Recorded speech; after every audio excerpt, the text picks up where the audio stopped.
बिस्मिल्लाहिर्रहमानिर्रहीम अस्सलाम वालेकुम नाज़रीन, मेरा नाम शम्स मलिक है और आप MK न्यूज़ के प्लेटफॉर्म से मुझे सुन रहे हैं। मेरे साथ जो शख्सियत मौजूद हैं इनका नाम है खान सरदार खान काला खान।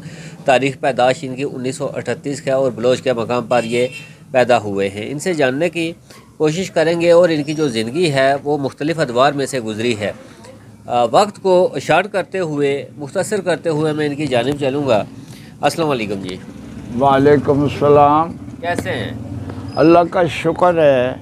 अच्छा, मुझे ये बताएं कि बांग्लादेश में क्यों रहे आप? वहाँ मैं तालीम हासिल करने के सिलसिले में गया था। अच्छा, वहाँ फिर तालीम हासिल करते करते वाइस चांसलर भी बने? वहाँ मैं सर्विस मुझे मिल गई, वहीं सर्विस इख्तियार की और कुछ अर्सा सर्विस करने के बाद ये हालात मुल्की ख़राब हुए और मैं वापस आकर फ़ौज में भर्ती हो गया। हालात मुल्की ख़राब कैसे और क्यों हुए? पाकिस्तान और इंडिया के हालात जो हैं ये ख़राब हो गए, जंग की शक्ल बन गई और फिर हमने उसको यूनिवर्सिटी को छोड़कर हम वापस मगरबी पाकिस्तान आकर हम भर्ती हो गए फ़ौज में EME में। और भर्ती होकर हमने कुछ अर्सा ट्रेनिंग की कोयटा सेंटर में। उसके बाद फिर मुख्तलिफ यूनिटों में हमने सर्विस की, जबकि 1965 की जंग करीब आ गई और उस वक्त हम सियालकोट में अटली उस तरफ बाद में आएंगे। पहले थोड़ा सा वो ढाका में जो वक्त आपने गुजारा उसके ऊपर थोड़ी सी बात नहीं, उसके में तो वो मैं छोड़ दी ना। नहीं, वहाँ पर आपने शादी भी की और शादी की वो मैं छोड़ आया ना जब हालात ख़राब हुए। बाद में जब हालात ख़राब हुए कतर में, तो कतर में मेरी बीवी और मेरा ससुर, उनसे मेरे ताल्लुक जारी से ख़तो किताबत थी और वो कत्ल हो गए। और मेरी सास जो है वो अपने रिश्तेदार के पास कराची आई। कत्ल क्यों हुए और कैसे हुए? वो इसलिए हुए कि बंगालियों और बिहारियों के अंदर ये इख्तलाफ था कि वो बिहारियों कौन थे? हैं जी, बिहारी कौन थे? बिहारी ये जो इंडिया से गए हुए महाजर लोग हैं, बिहारी जो इंडिया से, तो उन इसी इख्तलाफ पर ये जो है ना ये बांग्लादेश से इलाजा हो गया। बंगालियों ने हमसे इलाजा किया कि बिहारी जो है यहाँ से निकाले जाएँ। तो इस लिहाज से वो मारे गए और मेरी सास जो है वो कराची में आए, कुछ अर्सा जिंदा रहे, उसके बाद उनका इंतकाल हो गया। अब भी आपका वहाँ पर मकान है? अभी भी मेरा मकान है ढाका में मौजूद है। मोती जी ने एक छोटा सा बाजार है, उसके अंदर मकान मौजूद है मेरा। वो उस मकान जो है वो कितने मरले पर फाइज है? मरले का मुझे पता नहीं, अलबत्ता वो 24 कमरे पर मकान मुश्तमिल है, 3 मंजिलों पे मुश्तमिल है वो मकान, जिसमें कुछ 24 कमरे हैं। 24 कमरे हैं। वो मोतीजिन शहर में है, वो बाज़ार है उस ढाका शहर का, उसमें मौजूद है। अभी भी मैं उसे ख़त को किताबत मेरे जो वाकफ़ लोग हैं कुछ पाकिस्तानी वहाँ अभी भी मौजूद हैं जो बंगालियों से शादी करके वहाँ पैदा हुए, तो उनसे मेरी रब्ता जारी। अच्छा, कभी ये कोशिश नहीं की कि मेरा मकान है वहाँ पर सफारत खाने से या वीज़ा लेकर जाएं और वो जो जगह है अपनी उसको देखें, वहाँ क्या हुआ कैसे हुआ और उसको सेल करें या कुछ? अक्सर मैं ये सोचता रहा कि मैं वापस जाऊँ, लेकिन हालात ऐसे हो गए कि जिसकी वजह से मैं ना जा सका। कुछ तो मेरी सेहत ठीक नहीं रही, दूसरा जो मेरे बच्चे यहाँ की बीवी से पैदा हुए उनके जो केस जो अदालतों में चले गए, कोई कत्ल का में मनूस हो गया, कोई डकैतियों के केसों में, उनकी वजह से मैं वापस ना जा सका। घरेलू मसरूफियात की वजह से आप नहीं जा सके और अब जाने का इरादा भी नहीं? जाने का अब क्या इरादा, 85 साल उम्र हो गई, अब मरने वाला हूँ। अल्लाह ताला आपको सेहत ज़िंदगी दे। मुझे ये बताएं कि पाकिस्तान और बांग्लादेश के आपस में इख्तलाफात क्यों हुए? और बनने के बाद जब फ़ौज में बंगालियों को भी लिफ्ट मिली सर्विस करने की, तो उनमें से किसी को जर्नल की पोस्ट नहीं मिली। पहला तो इख्तलाफ इससे पैदा हुआ चूँकि वो डिग्री याफ्ता लोग थे। दूसरा ये कि जो मगरबी मशरक़ी पाकिस्तान में फैक्ट्रियाँ थी उनमें जो माल तैयार होता था वो कराची आकर स्टैम्प होकर वापस जाता था, जबकि उन लोगों के लिए ख़रीदना मुश्किल हो जाता था। ये कुछ ऐसी बातें थी जिस वजह से ये बांग्लादेश और बंगाली और बिहारियों में इख्तलाफ पैदा हुए और फिर ये संगीन मसला चला गया। और उस वक्त अयूब फील्ड मार्शल थे और उन्होंने मार्शल लगाया हुआ था जब ये मामला हुआ।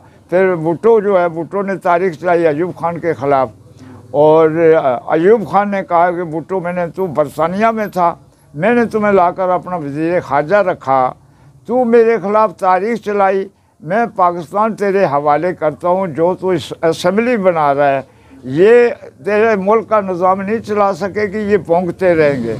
अच्छा। और मुजीबुर रहमान को रहा नहीं करना, मैंने उसको नज़रबंद किया हुआ है, उसको रहा नहीं करना।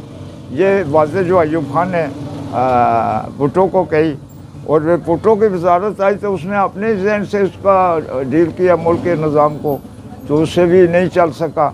और अब हमारे मुल्क का निज़ाम जो है दरम बरम है किसी अच्छा, मुकाम मुझे पर। ये बताएं कि अगर मुवाज़ना किया जाए शेख मुजीबुर रहमान और जुल्फ़िकार अली भुट्टो का, तो कौन सा लीडर अच्छा था दोनों में से?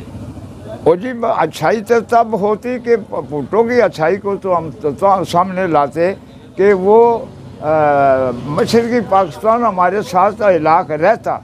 अब हम तो अच्छाई उसकी और काबिलियत बयान कर रहे हैं जो उसने उस मुल्क को 35 साल 40 साल का आज़ाद किया न, हाँ 40 साल का आज़ाद कराया मुल्क हमसे छीन लिया, तो वो भुट्टो से काबिल है। काबिल है। हाँ, इन दोनों के इख्तिलाफात के पीछे कोई साजिश थी? ये तो साजिश तो इंडिया की साजिश है ना, ये और तो किसी की साजिश। इंडिया अपनी साजिश में कामयाब हुआ। हाँ, इंडिया ने अपनी साजिश में कामयाब हुई, ये इंडिया की साजिश से वो लादा हुआ। अब आ जाते हैं कश्मीर की तरफ। हाँ, ये मुझे बताएं कि पलंदरी के मकाम पर एक दरख्त है जो बहुत मशहूर दरख्त है, कहते हैं कि वहाँ पर लोगों की खालें उतारी गई। नहीं पलंदरी नहीं है, मौजा पलंदरी तहसील आजकल ज़िला बन गया, ज़िला सुजनती। अच्छा। और बामकाम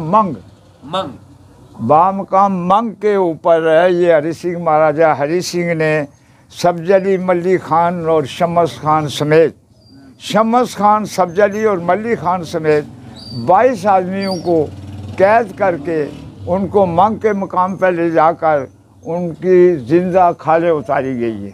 वो दरख्त अभी मौजूद है, वो जंजीर उस दरख्त से लटकते हुए मौजूद हैं, और उन लोगों ने अपनी ज़िंदा खालों का नजराना पेश करके तो इन्होंने आज़ादी की जंग जारी की। जबकि जहाँ तक इस कबीले का सब्जली मल्ली खान और शम्स खान के कबीले की हद थी, वहाँ तक उन्होंने कश्मीर को आज़ाद करा के पाकिस्तान का कुदरती डिफेंस बना दिया। कुदरती डिफेंस बना दिया। कुदरती डिफेंस। कहते हैं कि अफगानियों ने भी कश्मीर में हिस्सा लिया आज़ादी के लिए। बेशक कश्मीरियों ने भी हिस्सा लिया, इसी कोई शक नहीं। इसमें कश्मीरी अफगानी है सभी लोगों ने जदोजहद की, तब जाकर ये खित्ता को जो कुछ है ये आज़ाद हुआ। देखे ना, कश्मीरी भी के अफगानी भी वो लोग उन्होंने कश्मीर के अंदर आकर जंग की है जिन लोगों का शजरा जो है ना वो या बनी सही लश्करों से मिलता था। अच्छा। हाँ, जो आम ये अफगानी है ना उन वो नहीं आए, वो अखबानी आए जिनका शजरा या बनी सही लज़्कुरू निअमाति अल्लती अनअमतु अलैकुम इन्नी फ़ज़्ज़लतुकुम अलल आलमीन, जिनका शजर से मिलता था उन्होंने आकर कश्मीर में जंग की। उन्होंने जंग की और इस कबाइल की मदद की और कश्मीर का ये छोटा सा हिस्सा और पाकिस्तान का कुदरती डिफेंस बनाया। सही। अच्छा, चिविंडा जंग हुई 1965 में हुई? जी 1965। उस जंग में आप शामिल थे? बिल्कुल, मैं तो सुपर 33 अटली रेजिमेंट 33 सुपर हैवी कि LED में सब EME के कोर के लिहाज से मैं उनके साथ सर्विस कर रहा था। जबकि चिविंडा के अंदर इंडिया की टंके एक लैंड बांध कर आई तो हमारे पाकिस्तान के इंजीनियर के लोग मेहनत दबा रहे थे, जबकि वो मेहनत अपने हाथ में लेकर तो टैंकों के अंदर घुस के उनमें मैं भी शामिल। आप भी शामिल? जी मैं उनमें शामिल। तो आप गाजी हुए फिर? जाहिर है मैं गाजी हूँ तो मरने के लिए था। उस जंग में खवातीन भी पेश उस जंग के अंदर तो जो हमारी कॉलेज की बेटियों ने मदद की वो तो एक वो लड़ने वाले आदमी की इतनी अहमियत नहीं है जितनी कि हमारी कॉलेज की बेटियों की हमें, चूँकि वो जितनी भी हमारा एमुनिशन था या राशन हमारे लिए जाता था वो सारा वो कॉलेज की लड़की लोड करती थी गाड़ी में और हमारी मदद करती थी। वतन की मोहब्बत में इतना आगे के ओहो, देखे ना वो जब अयूब खान ने ये कहा ना कि मेरे हमवतनों, हाँ हैं जी, इंडिया ने हम पर जंग ठोंस दी है, हमने उससे मुकाबला करना। हाँ। तो उसके इस अल्फाज पर हर औरत और मर्द ने अपनी जान का कुर्बान नजराना पेश किया। आज या लगता है आपको कि आज किसी हुक्मरान या किसी जर्नल की तरफ से ये अल्फाज दोहराए जाएं तो ये कौम आगे बढ़ेगी? इंशाअल्लाह बढ़ेगी। मैं ये चाह रहा हूँ कि मैं सोच रहा हूँ कि ये अयूब खान, एयर मार्शल अयूब खान, चूँकि दुनिया में मुसलमानों का सबसे बड़ा ओहदेदार अयूब खान है, चूँकि ये ओहदा मुसलमान किसी ने आदम से लेकर आज तक हासिल नहीं किया। और इसके साथ इसका दूसरा साथी air marshal Asghar Khan, chief of staff general Musa Khan और जनरल अमराव आदम खोर, जनरल टिक्का खान जैसे लोगों ने इस मुल्क को इंटरनेशनल बनाया और इस फौज को इंटरनेशनल बनाया। अच्छा। हैं जी। तो फील्ड मार्शल अयूब खान जो है दुनिया का सबसे बड़ा ओहदेदार है मुसलमानों में। ये सब्ज वली खान और सब्ज अली खान, शम्स खान जो लोग हैं, इन लोगों के जो खाले उतारी गई, ये कितने लोग थे? ये 22 आदमी, ये 22 लोगों के खाले उतारी, 22 आदमी की खाले उतारी गई। और मैं हैरान इसलिए हूँ कि 70 वज़ीर आज़म आए, इसी तरह पाकिस्तान की हुकूमतें भी बदलती गई, लेकिन उनका किसी ने जिक्र नहीं किया। जबकि मेरे नबी आखिरी रसूल की औलाद नवासे जो है करबला के अंदर कत्ल हुए, उन्होंने अपनी जानों का नजराना पेश किया और उनका मशरक़ से मगरब और शुमाल से जनूब तक लोग अफसोस करते और मातम करते हैं। और उनकी अज़ियत कम है, जो अज़ियत इनको देकर इनकी खाले उतारी गई, वो अज़ियत तो उसका तो बयान ही कोई नहीं कर सकता। तो उनका किसी ने नाम ही नहीं लिया। नाम तारीख में तो है, तारीख में है, लेकिन उनको कम अज कम उसका उनका कोई बेनिफिट, उनकी कोई यादगार बन। क्या चाहते हैं कि क्या होना चाहिए? या मैं ये चाहता हूँ कि उनकी कोई यादगार हो, उनके मामले में कोई ना कोई जिस तरह करबला के मातम का अफसोस किया जाता है, इसी तरह सालाना उनका भी अफसोस किया जाए, दिन बनाया जाए, दिन बनाया जाए उन 22 आदमियों का जिन्होंने खालों का नजराना पेश किया। तो आप समझते हैं कि गवर्नमेंट लेवल पर, हुकूमती सतह पर उनका नाम जो है वो दफन हो चुका है, अब उसको वो भी कौमी हीरो हैं, वो कौमी हीरो हैं, लेकिन मुल्क की लिहाज से वो दफन हो गए, उनका सफाई हस्ती से मिटा दिया।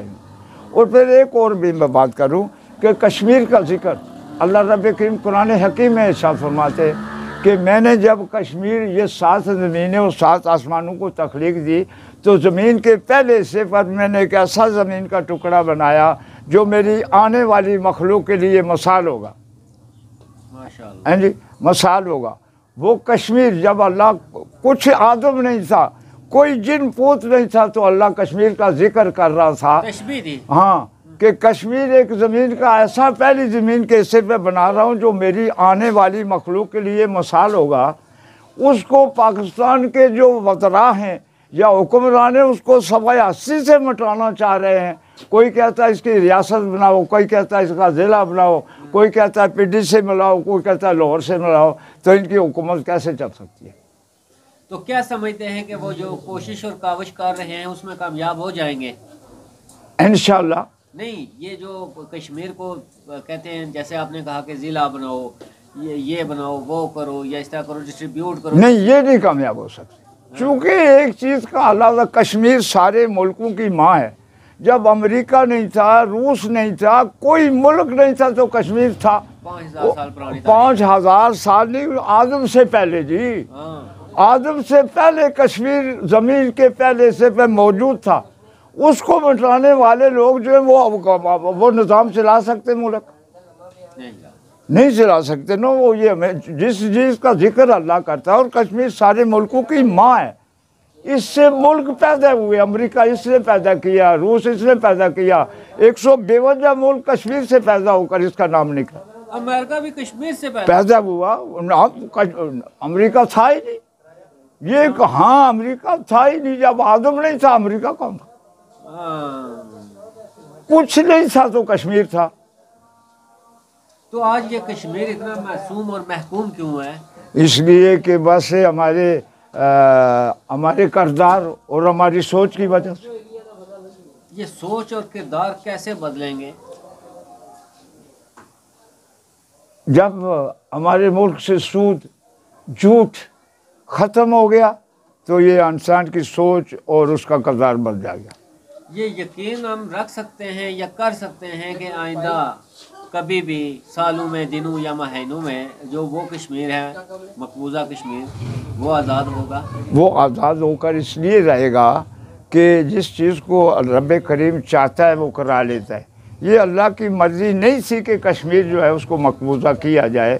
कश्मीर में बड़े आला लोग अल्लाह ने पैदा किए हैं जी, तो वो आज़ाद इसलिए हो जाएगा, ये सारे मुल्क मिट जाएंगे, आखिर अल्लाह आखिरी रसूल का दीन होगा जो अल्लाह की मर्ज़ी का दीन है। लेकिन ये चूँकि अल्लाह की मर्ज़ी है, देखता हूँ ये लोग इम्तहान में कौन लोग पास होते हैं। तो अब इम्तहान के लिए सिर्फ 1 अरब 70 करोड़ मुसलमान जो है ना, वो इम्तहान में पास होकर शामिल तो हो गए, शामिल तो हो गए आखिरी नबी की उम्मत में, लेकिन वो